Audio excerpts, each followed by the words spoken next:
دی debate میں خوش آمدید۔ آج کا موضوع بہت خاص ہے۔ ہم تاریخ اسلام کی عظیم ترین ہستی حضرت فاطمہ زہرا سلام اللہ علیہا کی کثیر الجہتی شخصیت پر بات کر رہے ہیں۔ بالکل، اور میرے خیال میں ان کی تاریخ کو اکثر بہت محدود کر کے دیکھا جاتا ہے۔ صحیح کہا آپ نے۔ تو ہمارا بنیادی سوال آج یہ ہے کہ عصری دور کی خواتین، خصوصاً ماڈرن ورکنگ ویمن کے لیے ان کا کون سا پہلو زیادہ غالب اور رہنمائی کا حامل ہے؟ میں یہ دلیل دوں گی کہ ان کی سیاسی بیداری، عوامی جدوجہد اور جو ان کی جرأت مندانہ تقاریر ہے نا، وہ ان کا سب سے اہم اور انقلابی تاریخی کارنامہ ہے۔ دلچسپ ہے، لیکن میں یہ ثابت کروں گا کہ ان کی لامحدود روحانیت، نجی عبادت اور جو ان کا خاندانی کردار تھا، دراصل وہی اصل فاؤنڈیشن ہے۔ مطلب اس بنیاد کے بغیر ان کے کوئی بھی بیرونی یا سیاسی کارنامے وجود میں ہی نہیں آ سکتے تھے۔ اچھا، چلیں اس پر بات کرتے ہیں۔ دیکھیں، جب ہم ان کے بچپن کے دور کی بات کرتے ہیں، شعبہ بی طالب کی اس جابرانہ معاشی اور سماجی پابندی کی، تو لوگ عموماً اسے صرف ایک مظلومیت کی داستان کے طور پر پڑھتے ہیں، لیکن میں اسے ایک پولیٹیکل اور نفسیاتی ٹریننگ سمجھتی ہوں۔ آپ اسے پولیٹیکل ٹریننگ کیوں کہتی ہیں؟ مطلب وہ تو ایک خالص… کیونکہ دیکھیں نا، ایک 6-7 سال کی بچی رسول اللہ صلی اللہ علیہ وآلہ وسلم کے لیے ایک طرح سے سیاسی اور جذباتی مشیر کا کردار ادا کر رہی تھی۔ اسی لیے تو انہیں ابیہا یعنی اپنے بابا کی ماں کہا گیا۔ یہ کوئی عام جذباتی لقب تو نہیں تھا، یہ ایک بہت بڑا سیاسی اور دفاعی اعتراف تھا۔ میں آپ کا زاویہ سمجھ رہا ہوں، لیکن کیا آپ کو نہیں لگتا کہ آپ اس پورے واقعے کے اندرونی محرک کو مس کر رہی ہیں؟ مس کر رہی ہوں؟ وہ کیسے؟ دیکھیں، آپ اسے ایک پولیٹیکل اسٹریٹجی یا نفسیاتی ڈھال کہہ رہی ہیں۔ کیا واقعی ایک 7 سال کی بچی کوئی جدید پولیٹیکل حکمت عملی بنا رہی تھی؟ نہیں، وہ خالص روحانیت تھی۔ شعبہ ابی طالب کی وہ بھوک پیاس، وہ دراصل اس بات کا امتحان تھا کہ مادی اسباب کٹ جانے کے بعد خالق پر کتنا یقین رہتا ہے۔ ہاں، یقین تو اپنی جگہ ہے، مگر اس کا جو عملی مظاہرہ تھا اور ان کا وہ کردار جو آپ کو بظاہر ایک سیاسی پشت پناہی لگ رہا ہے نا، وہ ان کی اسی روحانی طہارت کا ظہور تھا۔ وہ اپنی ذات سے مکمل بالاتر ہو چکی تھی۔ ٹھیک ہے، لیکن کیا آپ یہ کہنا چاہ رہے ہیں کہ ان کی ساری عوامی جدوجہد، یعنی رسول اللہ صلی اللہ علیہ وآلہ وسلم کی رحلت کے بعد مسجد نبوی میں جو ان کا مشہور تاریخی خطبہ ہے، وہ بھی بس ایک روحانی کیفیت کا ہی نتیجہ تھا؟ جی، ایک طرح سے اس کی بنیاد وہی تھی۔ میں اس سے اتفاق نہیں کر سکتی۔ آپ اس خطبے کو ذرا غور سے دیکھیں۔ یہ کوئی صوفیانہ کلام تو نہیں تھا، یہ ادبی، قانونی اور سیاسی لحاظ سے ایک ماسٹر پیس ہے۔ بے شک وہ ایک شاہکار ہے۔ یعنی یہ بالکل ایسا ہے جیسے آج کے دور میں کوئی ٹاپ کا قانون دان سپریم کورٹ میں کھڑا ہو کر پوری ریاست کے آئینی اور سیاسی بیانیے کو چیلنج کر دے۔ انہوں نے باقاعدہ قرآنی آیات کے حوالے دیے، وراثت کے قوانین پر تفصیلی بحث کی۔ کیا اس وقت معاشرے کو اس پریکٹیکل، سوچیں سمجھے سیاسی وار کی ضرورت نہیں تھی؟ بالکل ضرورت تھی، لیکن میں یہاں تھوڑا سا آپ کو روکوں گا۔ آپ عمل اور اس عمل کو پیدا کرنے والی جو توانائی ہے نا، اس کا جو سورس ہے، اسے الگ کر رہی ہیں۔ توانائی سے آپ کی کیا مراد ہے؟ میرا سوال یہ ہے کہ ایک ایسی نوجوان خاتون میں جب ریاست کا رخ بدل رہا ہو، بڑے بڑے نامور افراد خاموش بیٹھے ہوں، اتنے بڑے مجمع کی آنکھوں میں آنکھیں ڈال کر بات کرنے کی بے خوفی، یہ آئی کہاں سے؟ ظاہر ہے ان کے حق پر ہونے کے کامل یقین سے۔ ہاں، مگر وہ سورس ان کی وہ عبادت تھی جس کے بارے میں ہم پڑھتے ہیں تورمت قدمہا، یعنی کثرت قیام سے ان کے پاؤں میں ورم آ جاتا تھا۔ اپنی روحانیت کو ایک دبے ہوئے اسپرنگ کی طرح سمجھے، ہے نا؟ اچھا، تو آپ روحانیت کو ایک طاقت کا چشمہ کہہ رہے ہیں؟ بالکل۔ رات کے اندھیرے میں وہ تنہائی میں جتنا اپنے خالق کے سامنے جھکتی تھیں، ان کے اندر اتنی ہی وہ توانائی جمع ہوتی تھی جس نے انہیں دنیاوی حکمرانوں کے سامنے بالکل بے خوف کر دیا۔ یہ اسپرنگ والی تشبیہ دلچسپ ہے، یعنی آپ کے نزدیک اندرونی جھکاؤ ہی بیرونی بے خوفی کی بنیاد ہے۔ ایگزیکٹلی۔ اور اس سے بھی آگے دیکھیں، تاریخ میں انہیں محدثہ بھی کہا گیا ہے نا، یعنی وہ ہستی جن سے مقرب فرشتے کلام کرتے ہوں۔ اب ذرا اس کانسیپٹ کی نفسیات کو سمجھیں۔ ہاں، اس پر کافی مستند روایات موجود ہیں۔ تو جب ایک انسان کا رابطہ کائنات کی سب سے بڑی حقیقتوں سے ہو، کیا اس کی نظر میں زمین کا کوئی بھی بادشاہ یا کوئی بھی ریاستی نظام ذرہ برابر بھی اہمیت رکھے گا؟ ہرگز نہیں۔ وہ خطبہ اس بات کا اعلان تھا کہ جس کا رابطہ آسمان سے ہو وہ زمین کے جابرانہ نظاموں سے مروب نہیں ہوتا۔ یہ سیاسی خوف سے مکمل آزادی تھی۔ ٹھیک ہے، میں مانتی ہوں کہ وہ سیاسی خوف سے آزاد تھیں، لیکن اس آزادی کا جو عملی مظاہرہ تھا نا، وہی تو دراصل معاشرے کے لیے گیم چینجر بنا۔ اور اگر ہم آج کی بات کریں، مطلب آج کی جو ورکنگ ویمن ہے، اگر وہ یہ بحث سن رہی ہے تو وہ کیا سیکھے گی؟ آج کی عورت کارپوریٹ کلچر میں، سماجی شعبوں میں عدم مساوات کا سامنا کر رہی ہے۔ صحیح۔ تو حضرت فاطمہ کا وہ عوامی اور ریاستی کردار آج کی عورت کو ایک شدید ضرورت کی خود اعتمادی دیتا ہے۔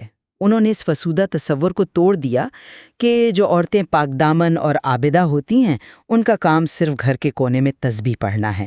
انہوں نے ثابت کیا کہ آپ سماج کے پیچیدہ ترین ریاستی معاملات کے بیچ کھڑے ہو کر فیصلہ کن کردار ادا کر سکتی ہیں۔ یہ دلیل بظاہر متاثر کن لگتی ہے، لیکن کیا ہم آج کی ماڈرن دنیا کی سب سے بڑی بیماری کو نظر انداز نہیں کر رہے؟ کیسی بیماری؟ یہ جو ہمارا جدید سرمایہ دارانہ نظام ہے، یہ عورت سے کیا کہہ رہا ہے؟ وہ کہہ رہا ہے کہ تمہاری کامیابی صرف تب ہے جب تم گھر سے باہر نکلو، کیریئر بناؤ اور اس اندھی معاشی دوڑ میں شامل ہو جاؤ۔ اور اس کے نتیجے میں کیا ہو رہا ہے؟ آپ خاندان کی بات کر رہے ہیں؟ بالکل، معاشرے کی بنیادی اکائی ٹوٹ پھوٹ رہی ہے۔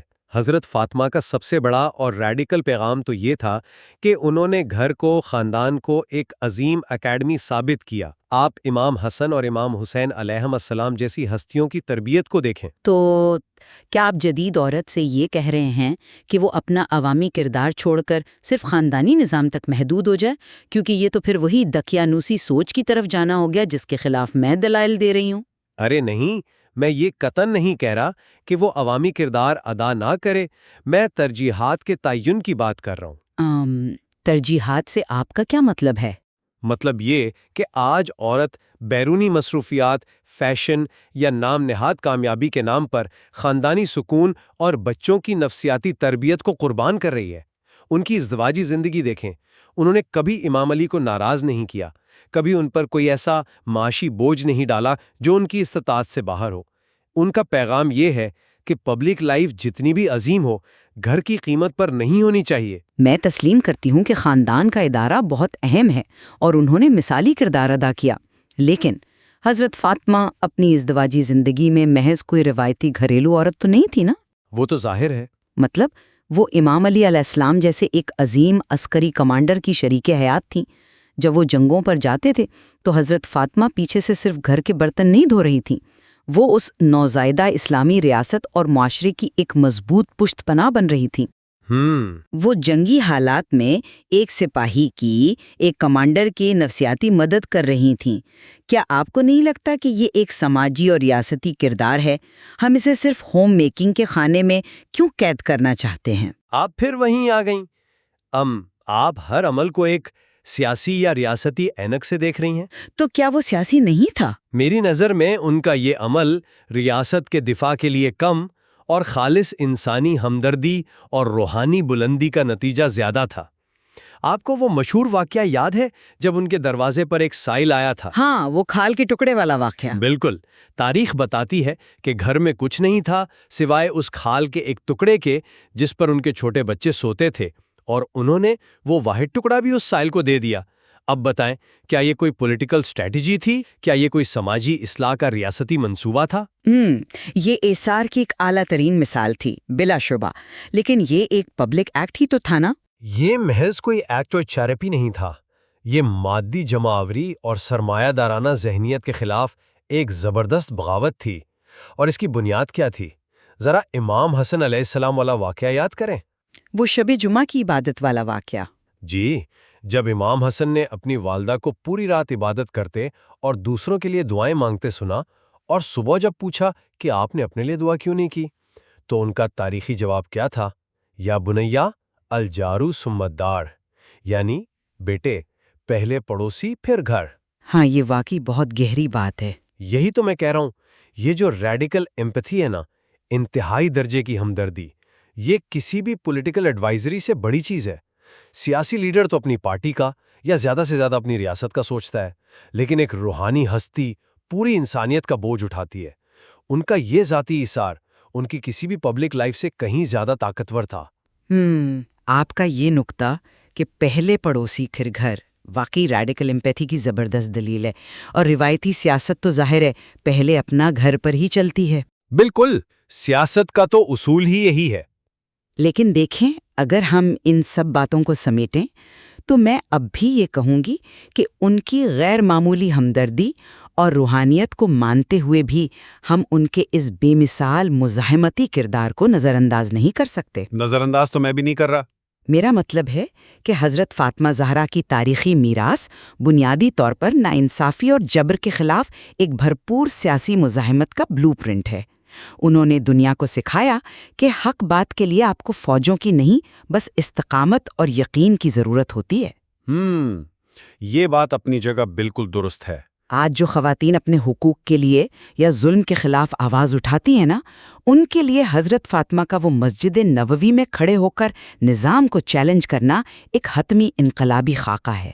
وہ خاموشی سے ظلم سہنے والی عابدہ نہیں تھیں، وہ باطل کی آنکھوں میں آنکھیں ڈالنے والی مجاہدہ تھیں۔ میں آپ کی اس بات سے بالکل اختلاف نہیں کروں گا کہ وہ باطل کے سامنے ایک مجاہدہ تھیں، لیکن میں اپنی اس بات پر قائم رہوں گا کہ اس عظیم الشان عمارت کا جو بنیادی ستون ہے نا، وہ ان کی لازوال روحانی طہارت اور ایک مثالی خاندانی نظام کی مضبوطی ہے۔ صحیح۔ بیرونی مزاحمت اور خطبے تو ان حالات کی پیداوار تھے جو ان پر مسلط کیے گئے، لیکن ان کی اندرونی طہارت ان کا مستقل مقام تھا۔ انہوں نے درس دیا ہے کہ باہر آپ چاہے جتنا بڑا انقلاب لے آئیں، اگر آپ کے اندر کی دنیا ویران ہے، اگر آپ اپنی اولاد کے لیے ایک تربیت گاہ نہیں بنا سکتے، تو آپ کا وہ بیرونی انقلاب صرف ایک کھوکھلا خول ہے۔ یہ تو ہے۔ تو میرے خیال میں اگر ہم دونوں کے دلائل کو ایک ساتھ رکھ کر دیکھیں نا، تو یہ ایک دوسرے کو کاٹتے نہیں ہیں، یہ ایک بہت ہی متوازن تصویر بناتے ہیں۔ بالکل۔ مطلب وہ محراب میں کھڑی ہو کر کائنات کے حقائق سے جڑنے والی عابدہ بھی ہیں، بچوں کی تربیت کر کے گھر کو انسان سازی کی فیکٹری بنانے والی ماں بھی ہیں، اور وقت کے حکمرانوں کے بیانیے کو پرزے کرنے والی مجاہدہ بھی۔ حضرت فاطمہ کی ذات میں یہ تینوں پہلو مل کر ایک انسان کامل کی تکمیل کرتے ہیں۔ ایگزیکٹلی۔ اور یہ ہماری کمزوری ہے جو ہم انسانوں کو خانوں میں بانٹ کر دیکھتے ہیں کہ اگر کوئی روحانی ہے تو وہ پبلک لائف میں نہیں آ سکتا۔ ان کی شخصیت کا یہ حسین امتزاج ہی تو وہ معجزہ ہے جو انہیں رہتی دنیا تک ہر عورت کے لیے ایک پرفیکٹ رول ماڈل بناتا ہے۔ ماخذ میں تو ابھی اور بھی بہت سی چیزیں ہیں جن پر بات ہو سکتی ہے۔ بالکل، اور یہی وہ مقام ہے جہاں ہم یہ فیصلہ اپنے سامعین پر چھوڑتے ہیں۔ جب آپ آج کی اس جدید دنیا میں اپنے لیے راستہ تلاش کرتے ہیں تو آپ کو ان کا کون سا روپ زیادہ متاثر کرتا ہے؟ وہ گونجتی ہوئی جرأت مندانہ سیاسی آواز جو آپ کو سماجی جبر سے لڑنا سکھاتی ہے، یا رات کے اندھیرے میں طویل قیام کی وہ خاموش طہارت جو اس شور و گل والی دنیا میں آپ کو وہ نفسیاتی اور روحانی سکون فراہم کرتی ہے جس کی ہمیں شدید کمی ہے؟ اس پر ضرور غور کیجیے گا۔ دی ڈیبیٹ سننے کا بہت شکریہ۔